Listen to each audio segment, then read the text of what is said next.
Hi there Sagittarius, I'm Ellie Rose and welcome to my channel. This is your love reading for October 29th to the 5th of November. Sun, Moon, Rising, Venus. If it resonates, cool. If it doesn't, maybe check out another video. Let's find out what we've got for our Sag today. We've got the King of Pentacles. Ooh. Okay, we'll take those. Oh. Okay, we've got a whole story falling out already. King of Pentacles, Seven of Wands, Five of Pentacles, High Priestess. Okay, what about the other person? That one wanted to come out. Nine of Wands, Ace of Wands, Three of Wands in reverse, and the Six of Swords. Okay, so on this side, we've got somebody who is very fiery energy here. It's all wands almost, with the one sword here. And somebody is tired of waiting, becoming a little bit impatient because whatever they want to materialise is not happening at the moment.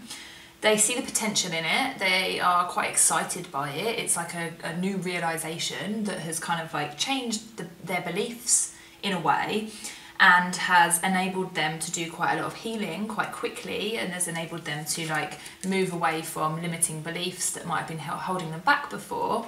But they're as yet to see a result, they're as yet to see this turn into something, and because of that they're kind of like stuck standing around thinking like, all right, cool, you know, I've done all of my work, I've got to this stage already, and I've been patient, and you know, I've believed in it, and I've, you know, tried to be kind of like patient and spiritual and, you know, all of this stuff. Why isn't it happening yet?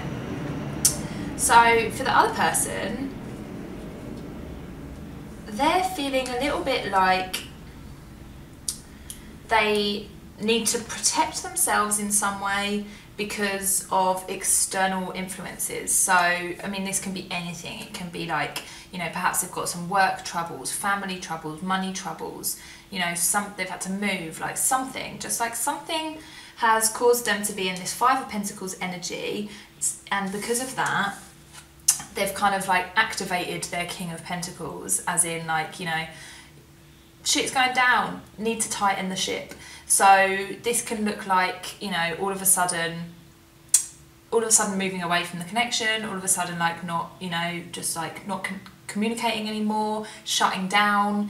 It can be like, you know, just spending a lot of time by themselves, or just like just having like a protection mechanism going on. This could be somebody that has put up their walls because they're like, you know, stuff has happened, like, you know, the ship's going down, I don't have time for romance right now, put the walls up.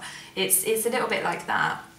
And because of that, they've got a lot of conflicting beliefs going on, because probably what they do want is something that makes them feel stable, like a connection.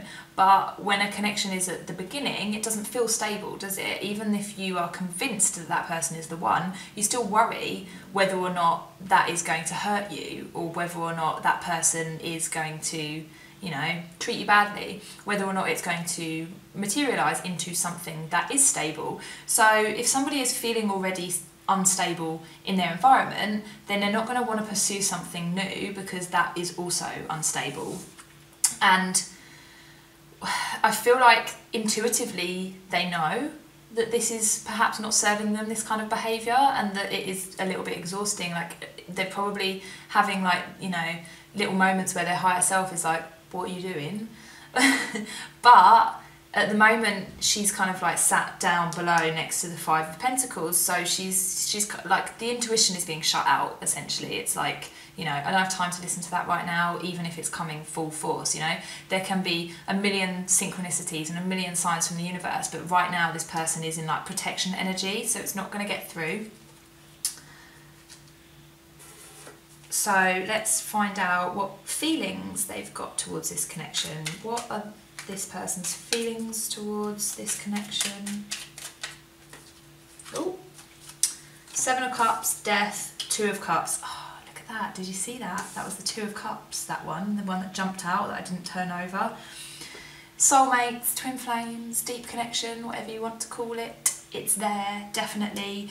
Even if they've put up their walls, even though they're, you know, behaving in a way that doesn't signal love, it's there. But we also have the Seven of Cups and the Death card. So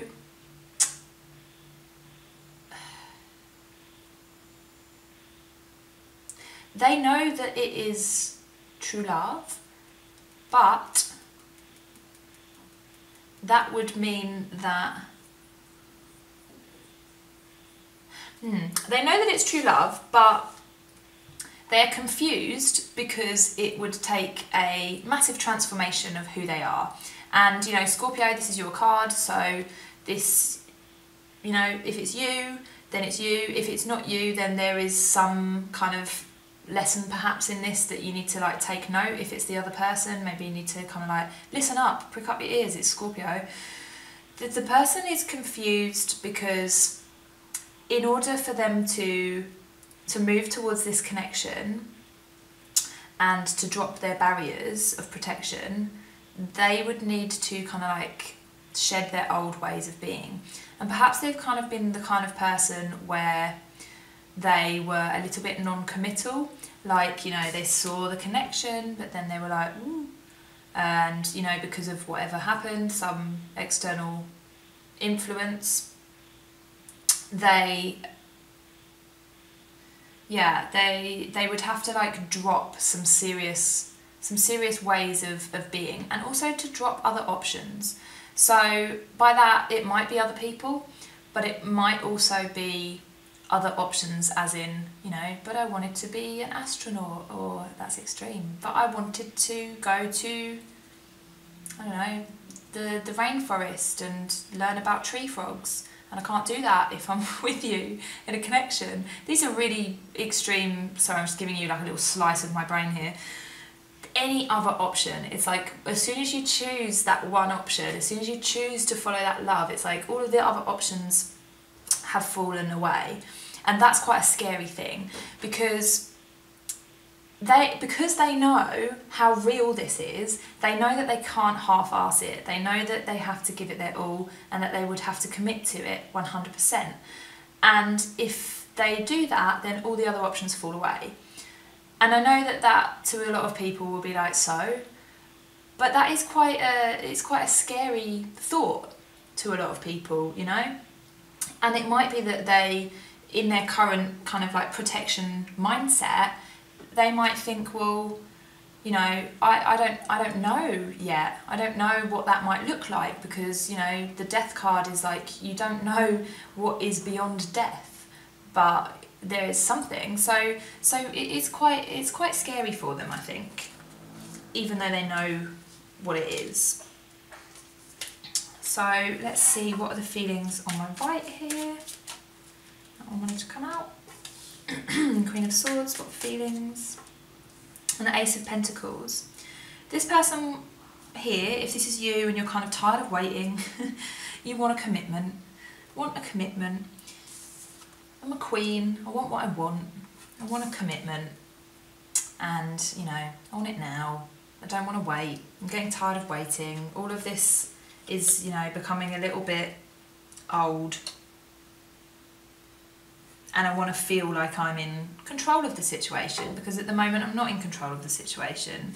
And that in itself as well is, you know, understandable and just human nature to want to be in control of situations. But, you know, we never are. Even if we think we never are in control of anything really, apart from ourselves. And even then, that's hard too. So, yeah, that feeling of like, you know, this could be the one that I will dedicate my life to, that I will, you know, want to have a committed whatever to, whether that's marriage or whatever you see commitment as. Like, it's, yeah, definitely wanting it, but perhaps wanting it a little bit, wanting control of it a little bit too much maybe. So let's see what blocks we've got here. Temperance, what blocks? And the Seven of Swords. This person is worried that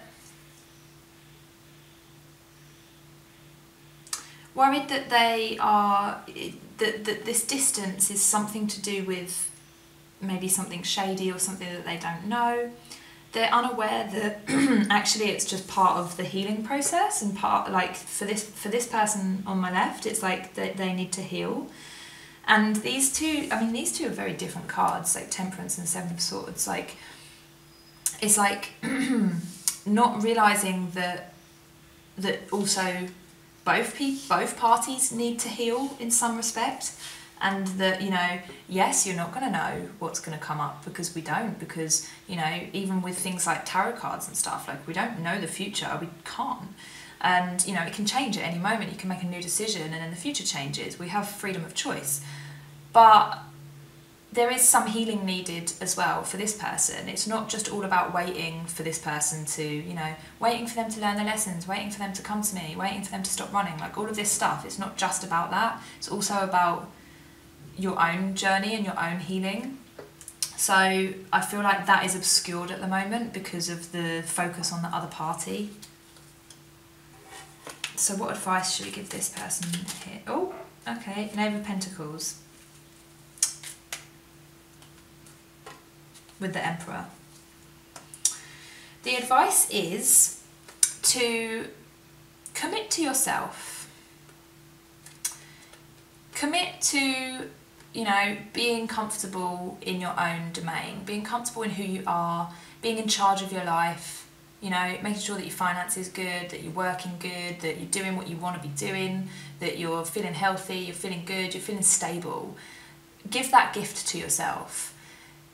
That will help, because this is part of the healing process that I was just talking about. Like, if you're trying to bypass your own healing, that's just going to come back and bite you in the ass. So just try and give yourself the gift of, you know, dependability, being dependable upon yourself, looking after your needs, making sure that you're feeling strong. These kind of things that will really, really help with this connection in general, because that's probably part of your lesson. So what about this person on my left? What advice can we give them? The World. The World has come out so often in these readings this week. So yeah, the advice here is to just kind of master this current situation. It's almost like ride the wave, like allow whatever needs to die, allow whatever beliefs need to fall away, and know that even if things are bad right now, they will change, and to trust in your intuition, because part of that is part of the evolutionary growth. It's like learning all the lessons that are thrown at you so that you can then go from the World card into the Fool, because the World is last, the Fool is first, and everything is a cycle. So it just goes over and over, round and round. And, you know, in order to get into the Fool energy, which is new beginnings, which I'm guessing you guys want together, there needs to be a lot of lessons learned, and they're probably quite karmic in, you know, in type. Like they are, you know, something just needs to be accepted, surrendered to the process, and just allow it to like unfold as it will, because eventually, you know, things will look a little bit brighter and you'll be able to move on from it all. So yeah, that is your reading, guys. I hope that it resonated with some of you. If it did, leave me a comment. I would love to hear about it. And yeah, don't forget to subscribe. See you next week.